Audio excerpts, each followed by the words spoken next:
పొరం ఉన్నట్టు ఉండేది మడ అడవులు పెట్టకముందు, ఒట్టి సౌడి నేల అన్నమాట. తర్వాత 2006, 2007 ఆ టైంలో మన మ్యాంగ్రోవ్ ఫారెస్ట్ ఛానల్స్ తవ్వడం మొదలెట్టారండి.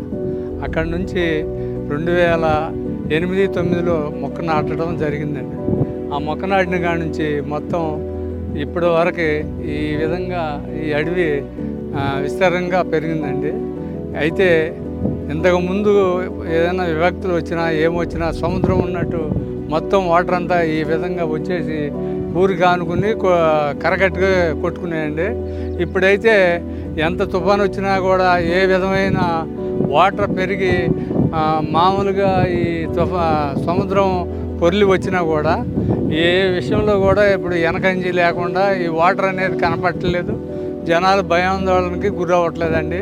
ఎవరికాళ్ళకే ఇప్పుడు ధైర్యంగా ఉంటున్నారు.